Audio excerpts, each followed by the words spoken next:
Bismillahirrahmanirrahim. Assalamualaikum warahmatullahi wabarakatuh.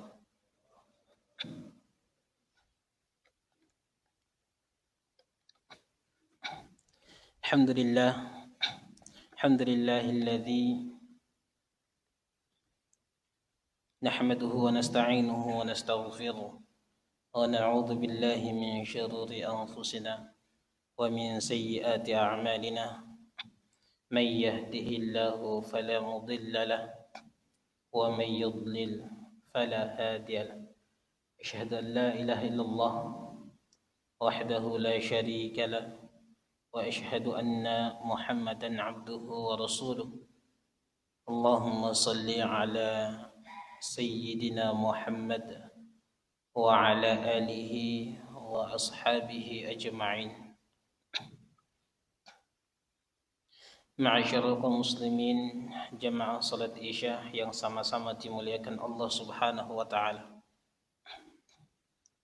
Alhamdulillah, pada kesempatan yang berbahagia ini tentunya dan sepatutnya sebagai seorang hamba kita senantiasa mengucapkan, memanjatkan puji syukur atas nikmat dan karunia yang telah diberikan Allah Subhanahu wa taala kepada kita hingga pada malam hari ini kita masih dalam keadaan sehat walafiat, masih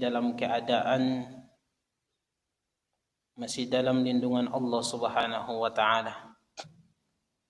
Dan ini patut kita syukuri, sebab kenapa? Banyak saudara-saudara kita yang di luar sana yang mungkin saja mereka tidak mendapatkan nikmat kesehatan dan juga kesempatan sama halnya seperti kita pada malam hari ini.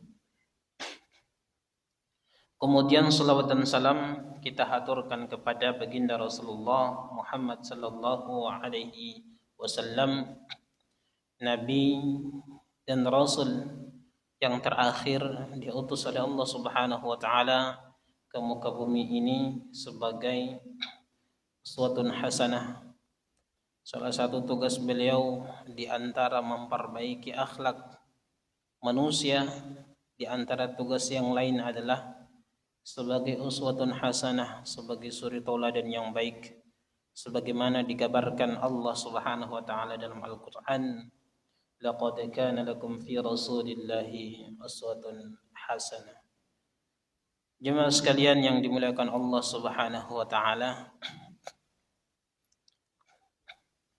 alhamdulillah pada malam hari ini kami diamanahkan lagi untuk membawakan ta'lim atau memberikan sedikit kita saling nasihat menasihati, sebagaimana dikatakan dalam Al-Quran bahwasanya salah satu golongan yang tidak merugi adalah mereka yang saling nasihat menasihati dalam kebaikan dan juga kesabaran.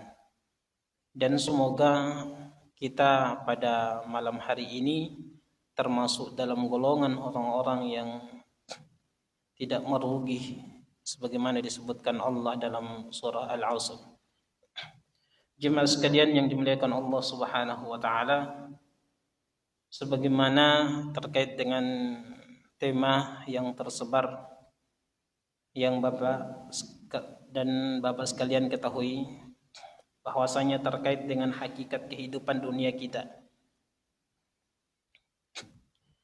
Kehidupan dunia tentunya merupakan salah satu fase perjalanan kehidupan manusia, karena perjalanan kehidupan manusia bukan hanya perjalanan kehidupan dunia menuju alam barzah, namun sebelum kehidupan dunia kita mengalami fase yang namanya kehidupan di dalam alam kandungan, di dalam kandungan.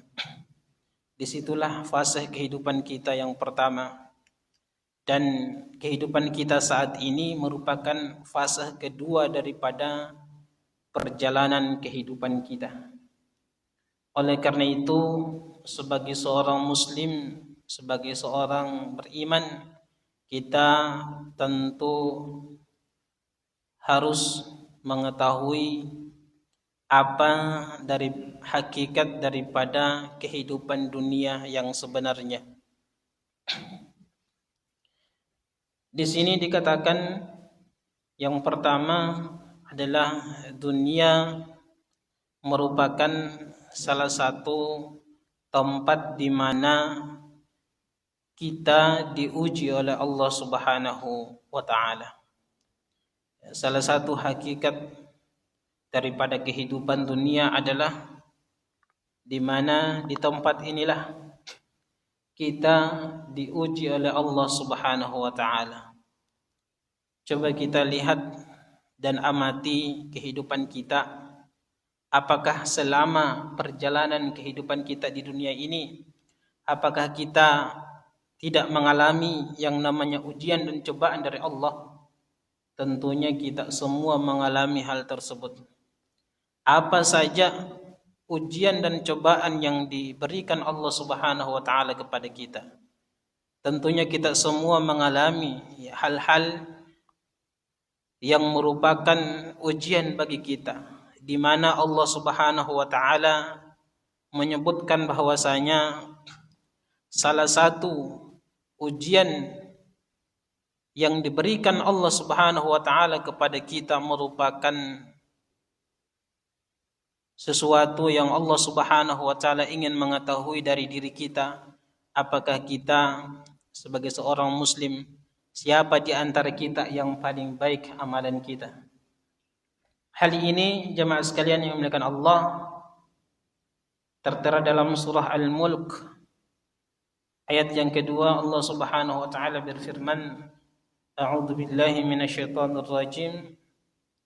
Alladzi khalaqal maut wal hayata liyabluwakum ayyukum ahsanu amala wa huwal azizul ghafur. Di dalam ayat ini jemaah sekalian, Allah Subhanahu wa taala menyampaikan bahwasanya yang menjadikan mati dan hidup agar dia menguji kamu, siapa di antara kamu yang lebih baik amalannya. Jemaah sekalian yang dimuliakan Allah Subhanahu wa taala, di dalam ayat ini menjelaskan kepada kita bahwasanya kehidupan yang Allah Subhanahu wa taala adakan untuk kita, begitu pula kematian yang Allah Subhanahu wa taala adakan untuk kita, semata-mata hanya sebagai bentuk cobaan, sebagai bentuk ujian yang mana Allah Subhanahu wa taala ingin mengetahui seberapa baik di antara kita, siapa di antara kita yang terbaik amalan kita kepada Allah Subhanahu wa taala. Jemaah sekalian yang dimuliakan Allah Subhanahu wa taala, sebab kita ketahui bersama bahwa setiap hamba-hamba, setiap makhluk yang bernyawa pasti akan mengalami yang namanya kematian. Nah, dengan kematian itu pula, dengan ujian itu pula, Allah Subhanahu wa taala ingin menguji kita. Siapa di antara kita yang paling baik amalannya? Sebagaimana dalam firman Allah Subhanahu wa taala, kullu nafsin dha'iqatul maut. Tiap-tiap yang bernyawa, kata Allah, akan merasakan yang namanya al-maut atau kematian. Kemudian lanjutan daripada ayat ini bahwasanya Allah Subhanahu wa taala berfirman, kami akan menguji kamu dengan keburukan dan kebaikan sebagai cobaan yang sebenar-benarnya, dan hanya kepada kamilah kamu dikembalikan. Jemaah sekalian yang dimuliakan Allah Subhanahu wa taala, lagi dan lagi ayat ini memberikan keterangan kepada kita memberikan pelajaran kepada kita, kehidupan dan kematian semuanya semata-mata adalah ujian. Allah ingin menguji kita, siapa di antara kita yang paling baik amalan kita kepada Allah Subhanahu wa taala. Jemaah sekalian yang dimuliakan Allah Subhanahu wa taala, terkait ujian merupakan hakikat daripada kehidupan dunia. Di ayat yang lain Allah Subhanahu wa taala juga menyebutkan bahwasanya وَلِنَبْلُوَنَّكُمْ بِشَيْءٍ مِنَ الْخَوْفِ وَالْجُوعِ وَنَقْصٍ مِنَ الْأَمْوَالِ وَالْأَنْفُسِ وَالثَّمَرَاتِ وَبَشِّرِ الصَّابِرِينَ. Ayat ini Allah Subhanahu wa taala menegaskan kepada kita kembali bahwasanya sudah pasti ujian itu akan diberikan kepada kita dengan sedikit ketakutan dan juga sedikit kelaparan, dan itu merupakan semua ujian yang Allah berikan kepada kita dalam fase kehidupan di dunia ini. Jemaah sekalian yang dimuliakan Allah Subhanahu wa taala, kemudian di ayat selanjutnya surah Al-Baqarah ayat 156 Allah Subhanahu wa taala menjelaskan alladzina idza asabatuhum musibah qalu inna lillahi wa inna ilaihi raji'un. Di ayat sebelumnya telah disebutkan bahwasanya berikanlah kabar gembira wa basyiris sabirin, ya, berikanlah kabar gembira bagi orang-orang yang bersabar. Siapakah orang-orang yang bersabar? Di ayat ini Allah jelaskan alladzina idza asabatuhum musibah qalu inna lillahi wa inna ilaihi raji'un. Jemaah sekalian yang dimuliakan Allah Subhanahu wa taala, kemudian Allah Subhanahu wa taala melanjutkan firman-Nya di ayat selanjutnya, ulaika alaihim salawatun min rabbihim wa ulaika humul muhtadun. Dan mereka itulah yang mendapatkan keberkahan yang sempurna dan rahmat dari Allah Subhanahu wa taala, dan mereka itulah orang-orang yang mendapatkan petunjuk. Jemaah sekalian yang dimuliakan Allah Subhanahu wa taala, tiga ayat ini selain Allah Subhanahu wa taala menegaskan kepada kita akan ujian itu pasti terjadi di fase kehidupan kita di dunia ini. Selain itu pula ayat ini juga Allah Subhanahu wa taala memberikan pelajaran kepada kita bahwasanya dengan semua ujian yang kita alami, jika kita bersabar dengan semua ujian itu, maka kita akan mendapatkan keberkahan yang sempurna dan juga rahmat dari Allah Subhanahu wa taala. Di antara keberkahan dan rahmat dari Allah Subhanahu wa taala, itulah yang kita inginkan dalam menjalani kehidupan kita di dunia ini. Sebab dengan keberkahan serta rahmatnya lah kita di akhirat kelak bisa mendapatkan apa yang dijanjikan oleh Allah Subhanahu wa taala berupa syurga yang di bawahnya mengalir sungai-sungai. Wa basyiril ladzina amanu wa 'amilus salihati anna lahum jannatin tajri min tahtil anhar kullama ruziqu minha min thamaratir rizqan qalu hadha alladhi ruziqna min qabl wa utu bihi mutasyabiha wa lahum fiha khalidun, dan mereka kekal di dalamnya. Jemaah sekalian yang dimuliakan Allah Subhanahu wa taala, ketika kita berbicara terkait ujian merupakan hakikat daripada kehidupan dunia, maka teringat dalam sebuah riwayat yang mana Nabi sallallahu alaihi wasallam mengatakan bahwasanya ajaban li amril mu'min, ya, sungguh menakjubkan urusan atau perkara seorang mukmin.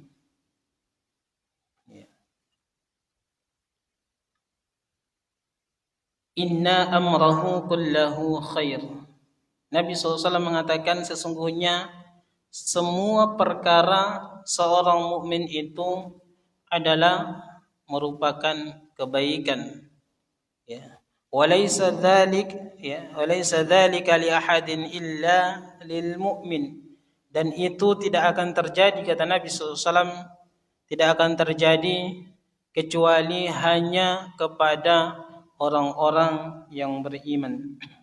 Oleh karena itu jemaah sekalian, semua perkara yang kita hadapi di dunia ini, entah perkara nikmat maupun perkara ujian dan cobaan, kata Nabi sallallahu alaihi wasallam, semuanya adalah kebaikan jika kita menyikapinya sesuai dengan tuntunan Rasulullah sallallahu alaihi wasallam. Dan kebaikan ini, kata Nabi, tidak akan terjadi kecuali terhadap orang-orang yang beriman. Apa tuntunan Nabi SAW agar kita mendapatkan semua kebaikan itu? Nabi SAW melanjutkan sabdanya, wa in asabathu sarra syakara. Ya. Dan jika dia mendapatkan sebuah kenikmatan yang menyenangkan dirinya, syakara, maka dia bersyukur. Fakana khairan lahu, kata Nabi SAW, itulah yang terbaik baginya. Wa in asabathu dharra sabara, dan jika dia ditimpa sebuah kemudaratan, jika dia ditimpa sebuah ujian dan cobaan, sabara, maka kata Nabi SAW, dia bersabar. Maka ketika itu fakana khairan lahu, Nabi SAW mengatakan jika dia bersabar maka itulah yang terbaik baginya.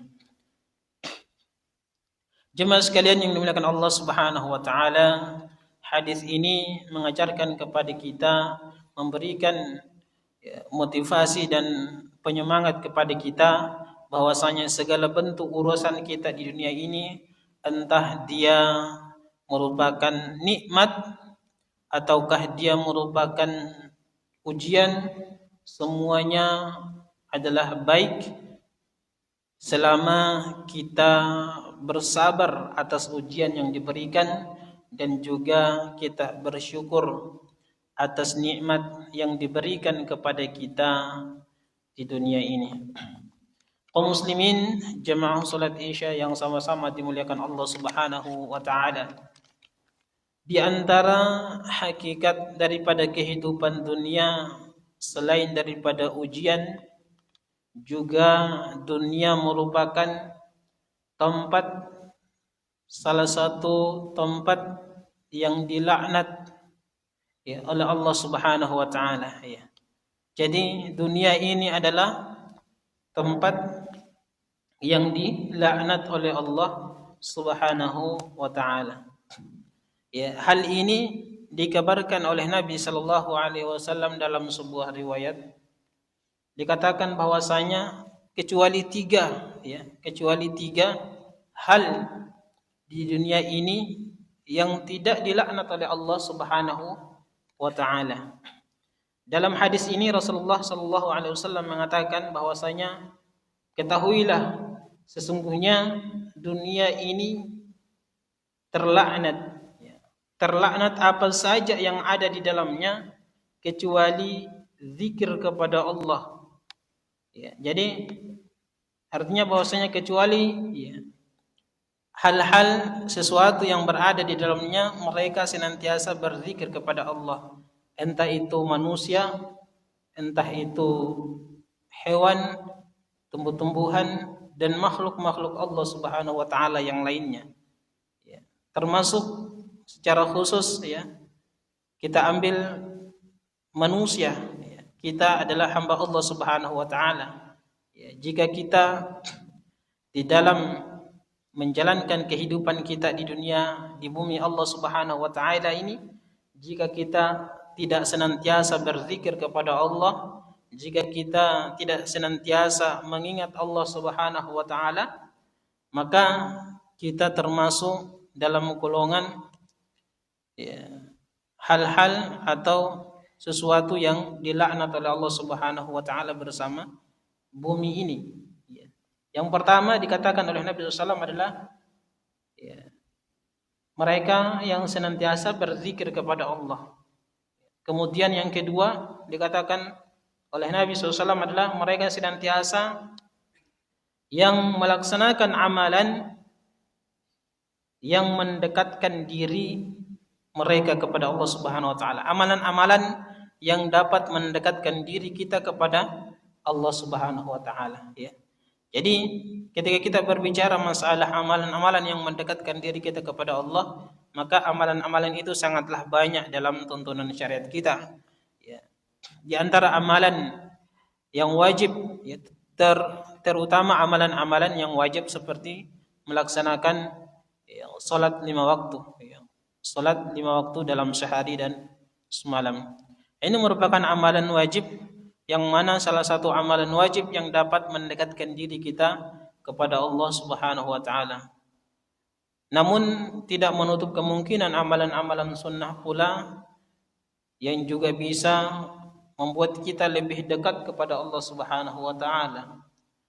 Kemudian di antara amalan-amalan yang mendekatkan diri kita kepada Allah Subhanahu wa taala seperti kita senantiasa membaca Al-Qur'an, senantiasa belajar dan mentadabburi Al-Qur'an, senantiasa mengingat Allah, berzikir kepada Allah juga termasuk amalan ibadah yang dapat mendekatkan diri kita kepada Allah Subhanahu wa taala. Kemudian yang ketiga jemaah sekalian, disebutkan dalam hadis ini bahwasanya orang yang berilmu atau orang yang belajar ilmu atau orang alim, ya, para ulama, para pembelajar, ya, ini salah satu hal yang disebutkan oleh Nabi SAW, ya, tidak termasuk dalam, ya, sesuatu yang dilaknat oleh Allah Subhanahu wa taala.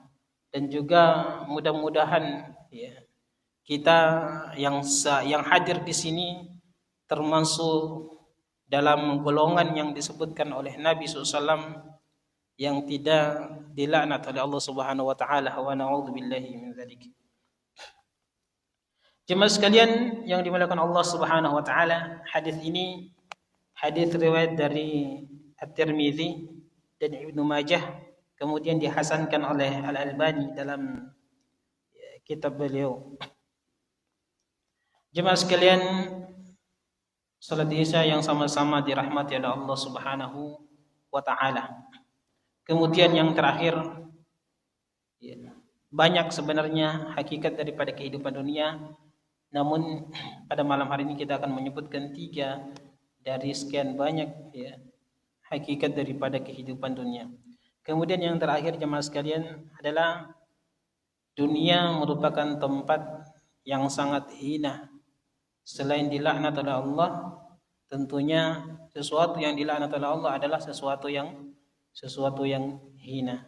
Hal ini digambarkan dalam sebuah riwayat, diceritakan bahwasanya ketika suatu hari Nabi SAW melewati sebuah pasar, ya, beliau SAW menemukan seekor anak kambing yang sudah menjadi bangkai, dan cacat pada telinganya kecil, tidak normal. Ya, kemudian Nabi SAW mengangkat, ya, bangkai tersebut, lalu bertanya kepada orang-orang di sekitarnya, siapakah di antara kalian yang mau, ya, membeli, ya, barang saya ini seharga 1 dirham? Ya. Orang-orang mengatakan, ya, bagaimana mungkin kita membeli sesuatu yang tidak berguna, sesuatu yang sudah tidak layak lagi. Kemudian Nabi SAW mengatakan, kalau begitu siapa di antara kalian yang bersedia mengambil ini gratis, ya, maka dikatakan orang-orang sekitar mengatakan bahwasanya tentunya kami tidak akan mengambil itu karena sudah menjadi bangkai, dan juga jika dia masih hidup pun dia akan cacat, ya, karena kedua telinganya mengecil. Dalam kisah ini jemaah sekalian, ya, Nabi Shallallahu Alaihi Wasallam mengatakan setelah mengisahkan setelah peristiwa ini, Nabi SAW mengatakan bahwasanya demi Allah, ya, sungguh dunia ini lebih hina bagi Allah daripada bangkai anak kambing ini bagi kalian. Hadis riwayat Muslim. Ya. Hadis ini menegaskan kepada kita jemaah sekalian, ya, memberikan pelajaran kepada kita. Ya, ternyata apa yang kita kejar selama ini, apa yang kita kejar, ya, selama ini berusaha berbanting tulang, jika kita tidak mengerjakannya berdasarkan, ya, keikhlasan dalam hati kita, jika kita mengerjakannya tidak berdasarkan niat karena Allah Subhanahu wa taala, maka sesuatu yang kita kerjakan di dunia ini adalah sesuatu yang sia-sia.